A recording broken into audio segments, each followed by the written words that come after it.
En Perspectiva, periodismo con vocación de servicio público. La brecha de precios entre la ciudad de Artigas, del lado uruguayo, y Quaraí, del lado brasileño, continúa en niveles altos. Volvió a subir, ahora está en 79%, según la última medición que ha realizado la Universidad Católica.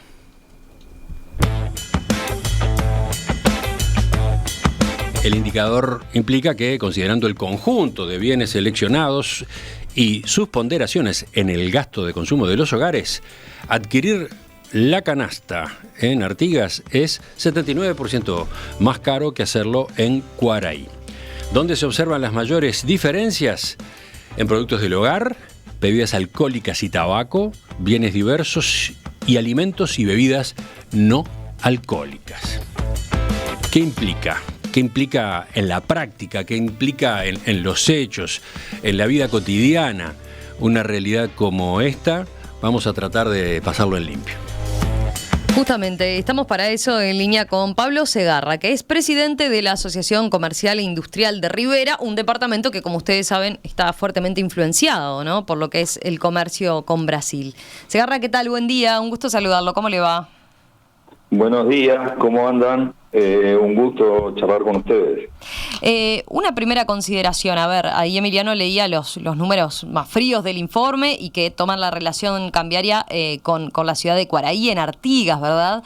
Pero respecto a una perspectiva histórica, ¿usted cómo describiría la situación del comercio de Rivera hoy por hoy, dada la diferencia cambiaria que hay? Bueno, no varía mucho de lo que está sucediendo hoy en Artigas. En Rivera tenemos la misma situación, quizás en algunos casos es más complejo aún, pues es una frontera seca. En Artigas deben pasar por un puente que exige algo de control aduanero, no es un control efectivo al 100%. Sí. No es un control estricto, sino que para los artiguenses es algo habitual, pero es cierto que implica trasladarse por un puente, ¿verdad? Y cruzar, digamos. Pero esto, en los que vivimos en frontera toda la vida, yo con mis 60 años ya hemos pasado toda la vida de esto, tanto para un lado como para el otro.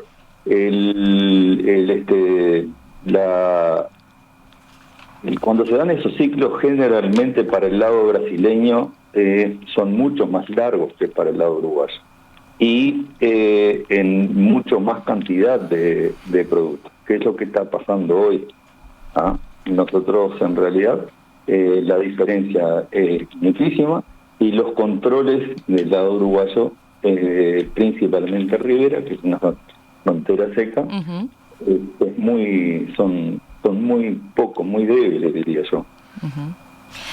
Pero respecto a lo que decía, comparado con otros momentos donde se dio también una diferencia de precio de esta magnitud, ¿es realmente preocupante la situación? ¿Cómo la describiría? ¿O es algo que, como usted señalaba, ¿no?, para los que viven en frontera es relativamente común que pasen estas cosas? No sé, pienso, ¿se está reflejando, por ejemplo, directamente en los comercios del departamento con lo que puede ser cierres o envíos de seguro de paro de personal? ¿Eso se está dando? Sí, la diferencia cambiaria entre Brasil y Uruguay tiene un impacto significativo en el comercio fronterizo. Él afecta tanto a los comercios formales,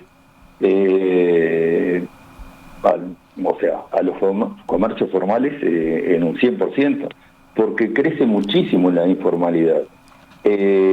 Existen comercios que hoy por hoy no pueden pagar despidos, no pueden pagar los despidos y siguen abiertos o cierran sus comercios generando deudas con el Estado y con sus propios funcionarios.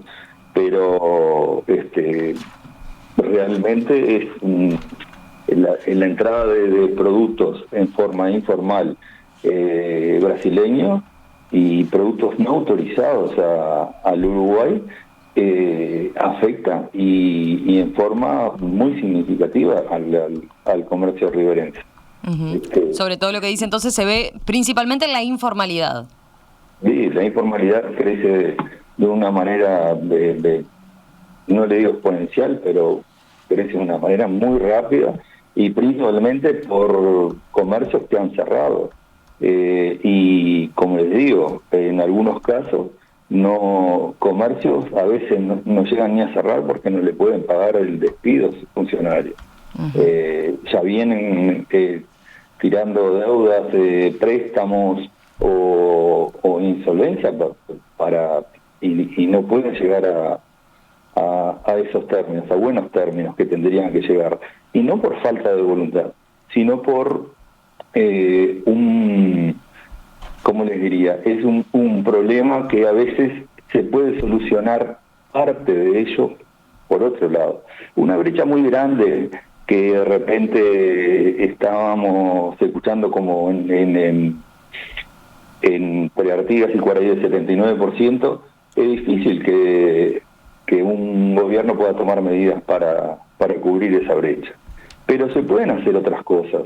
Se ha pedido desde la Asociación Comercial, por ejemplo, reducción en tarifas o en algunos casos hasta eliminación de tarifas para algunos sectores comerciales que le brinden empleo a diferentes personas. Eso es una medida espejo. En Brasil, por ejemplo, nosotros le pedimos medidas espejos que sean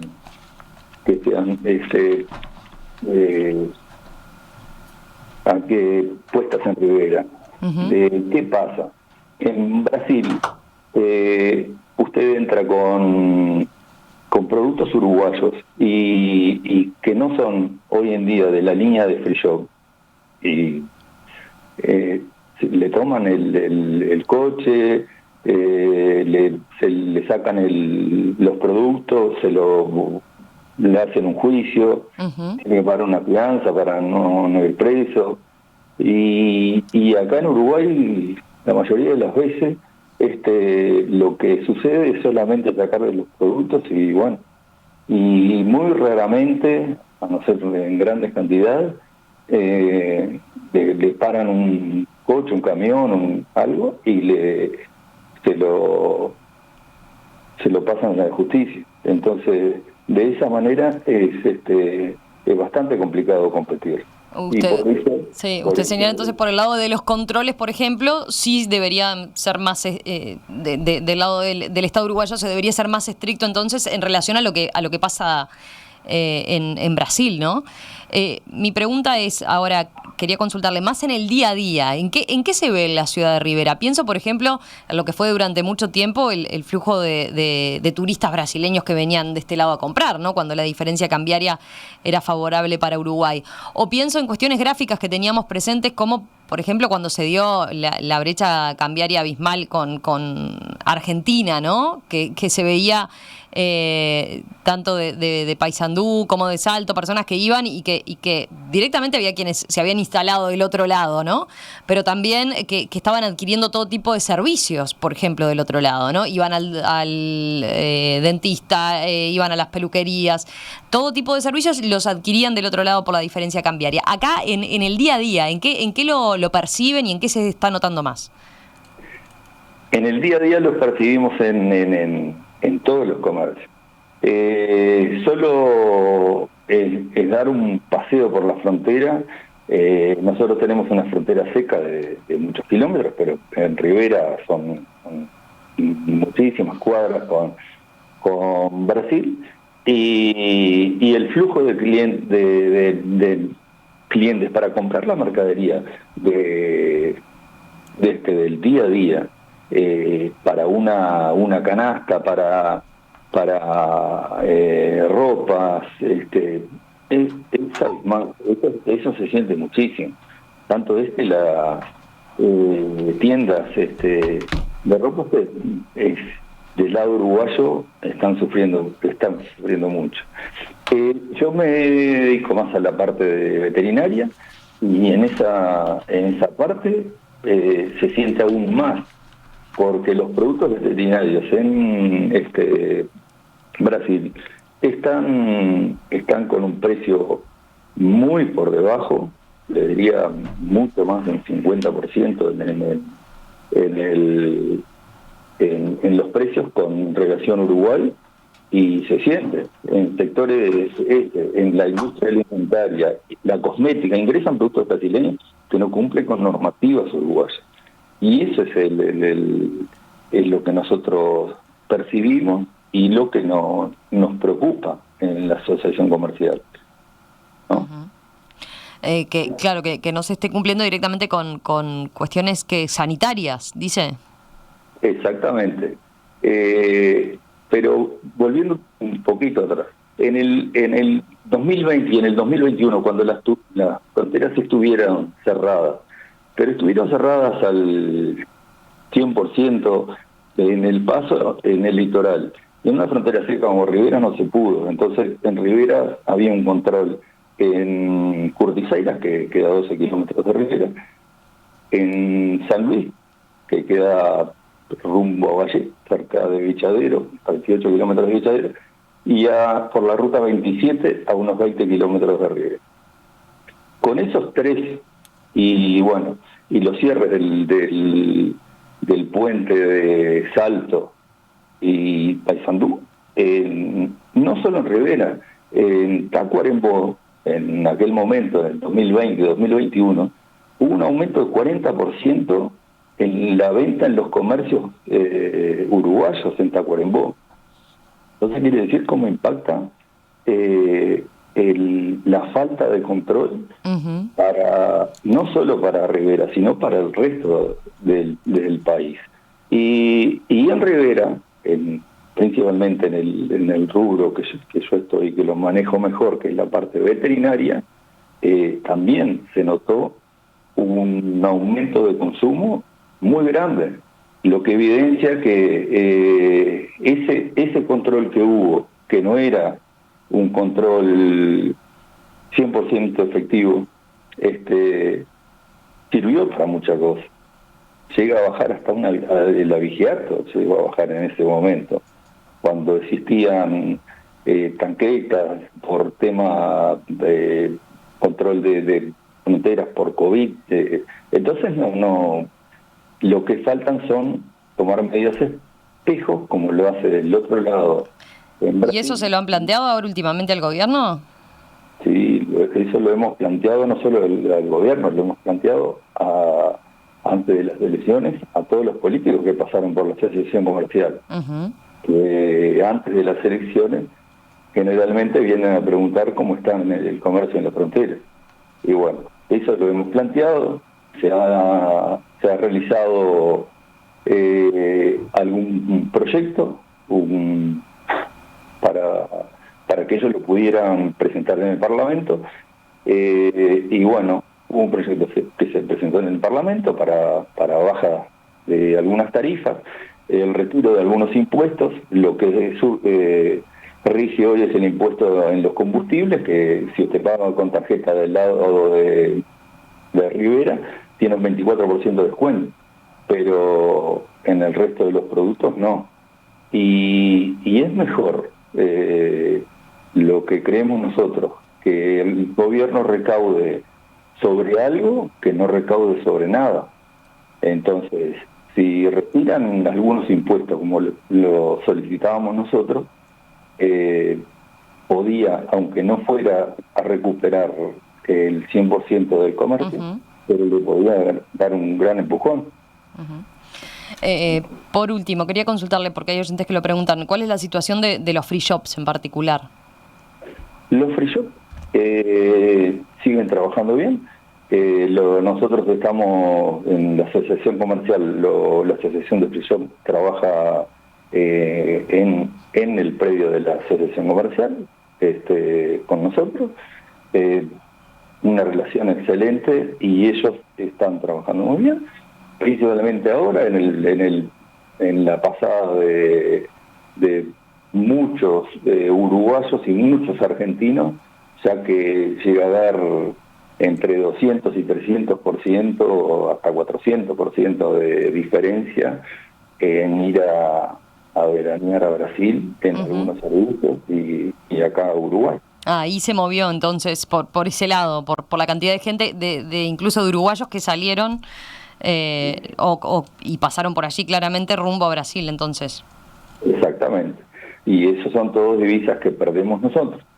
Y el gobierno también la pierde, porque deja de recaudar debido a que los comerciantes tienen que aumentar sus precios de venta para poder cubrir sus costos y que les quede algún rédito del capital que invierte. Bien.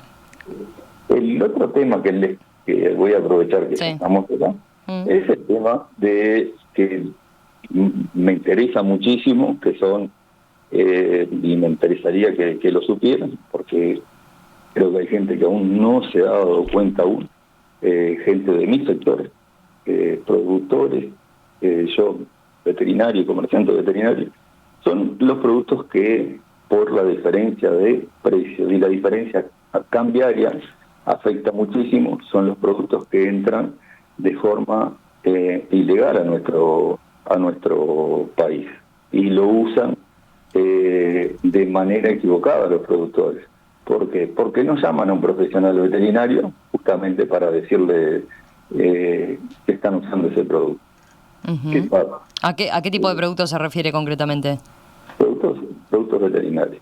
Productos veterinarios, productos garrapaticidas, antibióticos, productos que pueden afectar no solo la salud de personas, porque los días de espera para ser consumida la carne son diferentes en los productos brasileños que en los uruguayos, sino que me estoy refiriendo a un tema más grande, que si en los frigoríficos, que por suerte la mayoría están realizando bien los controles de rastros de productos tipo clorados o fosforados o algunos otros prohibidos, trazas de antibióticos, que se exportan, puede suceder que cuando aparezca eso en algún contenedor, como ya sucedió la otra vez en México, aparecieron rastras de un producto llamado etión, que es un fosforado. Esa carne no la recibieron, los contenedores quedaron vagando hasta que se tuvo que rematar para un país que lo pudiera hacer consumir por otros animales y no por personas. Eso, si llega a suceder nuevamente, nosotros en 24 o 48 horas estamos a exportar a muchos mercados que nos costó mucho tiempo para poder ingresar. Uh-huh. Esto para mí es gravísimo. Entonces, eso cuando en el 2020, 2021 se hicieron esos controles de frontera, de una manera, ya le digo, no 100%, pero por lo menos una presencia disuasiva. Claro. Se notó mucho la diferencia de consumos en el productor riverense y en el productor uruguayo. Hace poco, haciendo parte de otras gremiales veterinarias, también se nos quejaban que más al sur había muchos productos brasileños que estaban siendo usados, pues el tema de garrapatas ya estaba multiresistente, y todo empezó con eso, con productos con mal uso, con productos que vienen de otros lados, con indicaciones diferentes a las que son indicadas acá en Uruguay. Pablo Segarra, presidente de la Asociación Comercial e Industrial de Rivera, muchas gracias por este panorama y por ponernos al tanto de esta situación, con este otro enfoque también, ¿no? Aparte de la diferencia cambiaria, lo que se ve a nivel comercial con esto otro que está señalando, ¿no? En materia sanitaria y la diferencia en los controles. Que pase bien, ¿eh? Muy bien, muchas gracias a ustedes y a las órdenes siempre. En perspectiva, contenidos de calidad para la era digital.